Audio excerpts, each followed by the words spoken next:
नमस्कार मित्रांनो, अहमदनगर दक्षिण लोकसभा मतदारसंघामध्ये तुतारी या चिन्हावरती लढून निलेश लंके यांनी भाजपच्या सुजय विखे पाटील यांचा पराभव केला। एका मुलाखतीमध्ये बोलताना अजित पवार यांनी असं म्हटलं होतं की भाजपने जर हा मतदारसंघ आम्हाला दिला असता तर येथे आम्ही नक्कीच विजयी झालो असतो।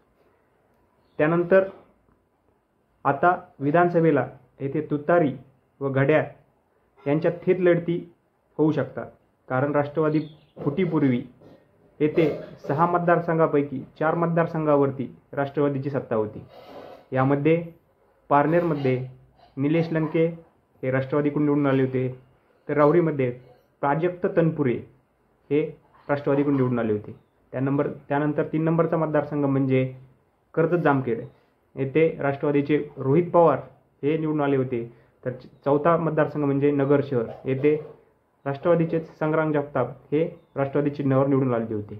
परंतु राष्ट्रवादी फुटीनंतर यामध्ये जे राहुरी आणि कर्जत जामखेड आहेत व पारनेर येथील जे आमदार आहेत ते शरद पवारांसोबत राहिले, तर फक्त संग्राम जगताप हे अजित पवारसोबत गेले होते।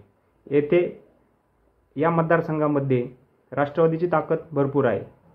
राहिलेले 2 मतदारसंघ आहे, येथे भाजपची सत्ता जरी असली तरी राष्ट्रवादीची ताकद येथे खूप जास्त आहे। त्यामुळे यावेळेस येथे घड्याळ आणि तुतारी या दोघांमध्ये आमनासामना होऊ शकणार आहे। त्यामुळे येथील जागा कोण मारेल याकडे सगळ्या नगर दक्षिणचंच नव्हे तर महाराष्ट्राचं पण लक्ष लागलेलं आहे। त्यामुळे तुम्हाला काय वाटतं की येथील जागा कोण मारेल हे आम्हाला कमेंट बॉक्समध्ये नक्की कळवा आणि आमच्या चॅनलला नक्की सबस्क्राईब करा। धन्यवाद।